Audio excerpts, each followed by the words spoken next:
Bonjour, je suis Olivier Bachelet, je suis enseignant en droit pénal et en procédure pénale dans le cadre de l'ISP, tout particulièrement pour ce qui concerne la préparation au concours d'accès à l'École nationale de la magistrature, qu'il s'agisse du concours général, ou plutôt des concours généraux, premier, deuxième, troisième concours, qu'il s'agisse également du concours complémentaire.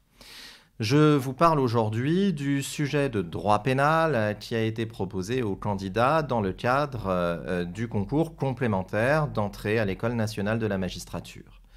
Ce sujet, tombé en 2019, était le suivant: le groupe en droit pénal, quelle responsabilité au pluriel.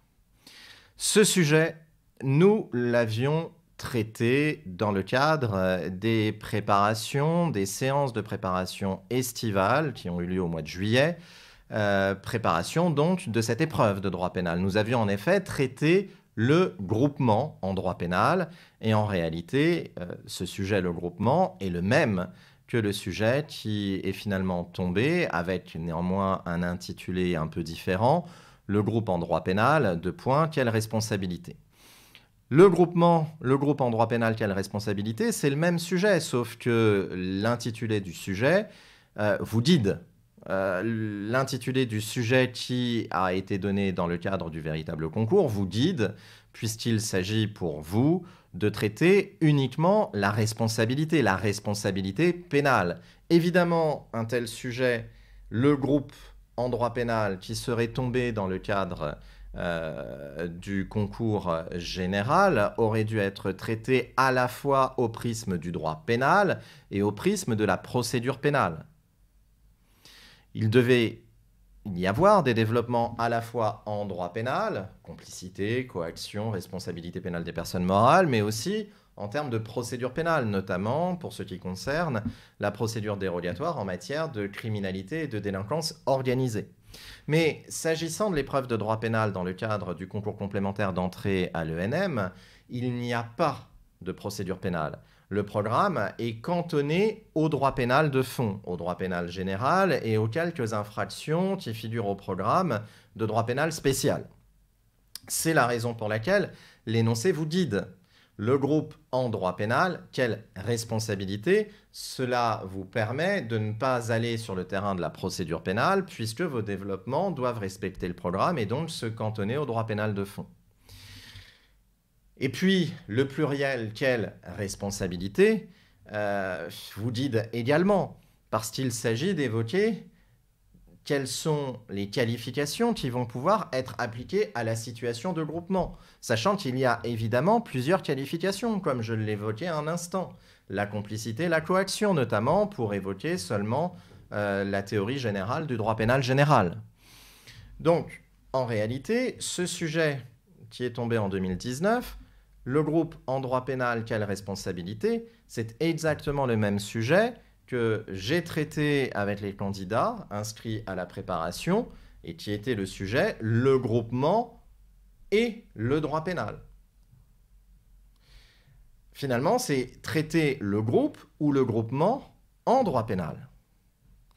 Et la question du groupe et du groupement en droit pénal appelle deux séries de développements, des développements relatifs finalement à la conformité du traitement par le droit pénal du groupement au regard des principes directeurs de la matière.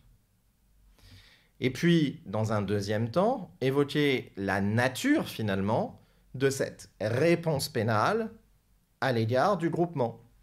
D'abord, la question de la conformité de la manière dont le droit pénal traite le groupe au regard des principes directeurs de la matière, et puis ensuite la question de la nature de la réponse apportée par le droit pénal au phénomène de groupe.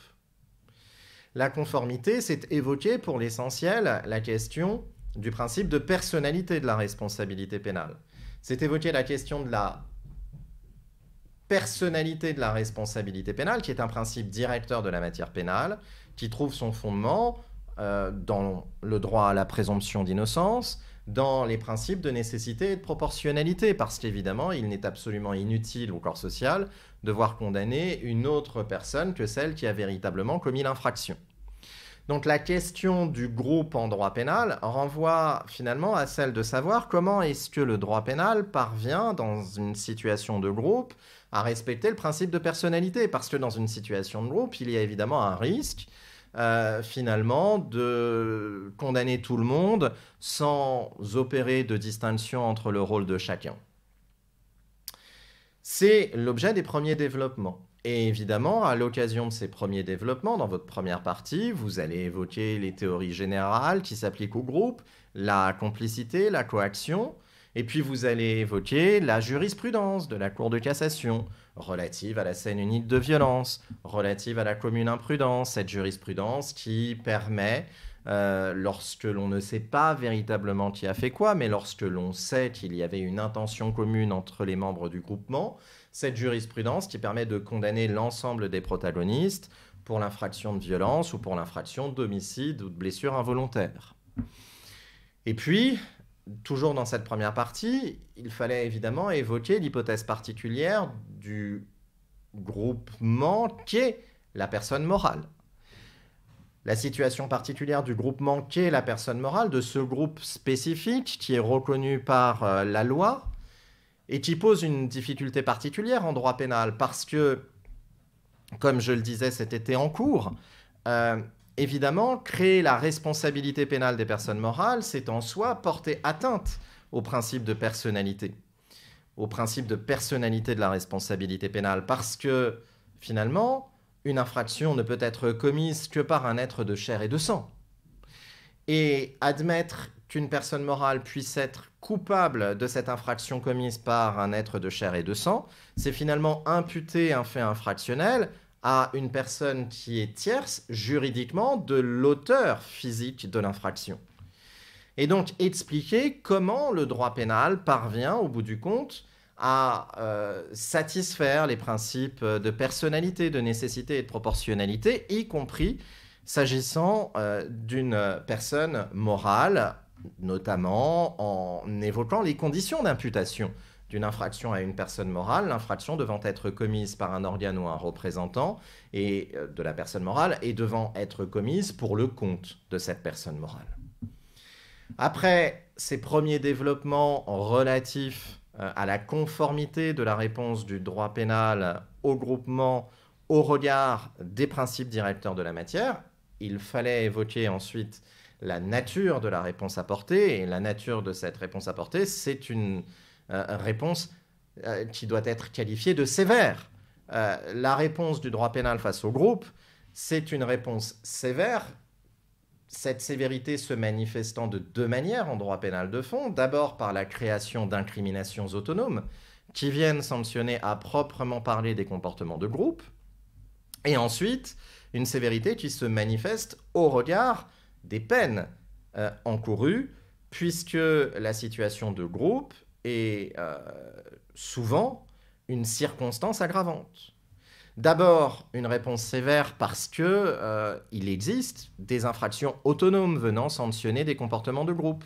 Il fallait ici évoquer l'infraction d'association de malfaiteurs, évidemment, qui va permettre de sanctionner pénalement un groupe formé en vue de la commission d'une infraction, là où il n'est pas possible d'appliquer la théorie de la tentative, puisque l'association de malfaiteurs s'applique à des actes préparatoires, tandis que la tentative s'applique à des commencements d'exécution. Montrer qu'il y a là une sévérité du droit pénal face à la situation de groupe, parce qu'en incriminant des actes préparatoires, évidemment, on étend le champ de l'incrimination, sous réserve d'être en présence d'une situation de groupe, ce qui est démonstratif d'une sévérité dédiée du droit pénal à l'égard du groupe. L'association de malfaiteurs, mais aussi d'autres infractions telles que la participation à une bande violente, qui est particulièrement d'actualité dans le cadre des manifestations des Gilets jaunes. L'article 222-14-2 du Code pénal, l'article 222-14-2 du Code pénal, qui vient incriminer la participation à une bande notamment violente, participation caractérisée par un ou plusieurs faits matériels, notamment le port d'une arme. Sévérité manifestée au regard de l'existence d'infractions particulières, et puis une sévérité qui se manifeste au regard des peines, au regard de l'existence de circonstances aggravantes propres à la situation de groupe. 2 circonstances aggravantes devaient être rappelées par vous. La réunion d'une part, qui est la circonstance aggravante la moins grave, entre guillemets, celle qui désigne la pluralité de protagonistes spontanés, et puis la circonstance aggravante de la bande organisée. La bande organisée qui, elle, est préméditée à la différence de la réunion. Et montrer qu'il y a une véritable sévérité du droit pénal à l'égard du groupe, puisque la réunion fait par exemple du vol un vol correctionnel aggravé. On passe de 3 ans encourus en présence d'un vol simple à 5 ans d'emprisonnement encouru en présence d'un vol aggravé par une situation de réunion. Et puis bien plus, au-delà de cela, le vol commis en bande organisée est un vol criminel. C'est de la réclusion criminelle qui est encourue en matière de vol commis en bande organisée, ce qui est la démonstration d'une sévérité très forte du droit pénal à l'égard du groupe.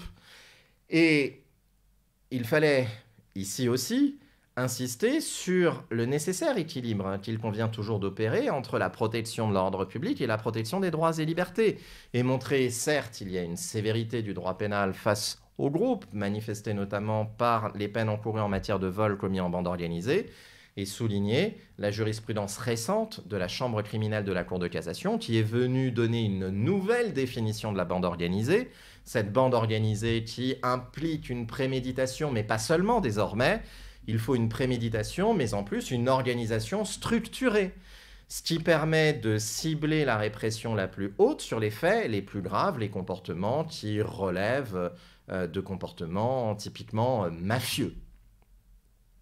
Voilà pour ces éléments qui, pour les personnes qui ont suivi mes enseignements dans le cadre de l'ISP, qui en disposaient déjà, puisque nous avions encore une fois traité le sujet dans le courant du mois de juillet. J'espère que ces développements vous auront rassuré pour certains d'entre vous, vous auront été utiles pour les autres.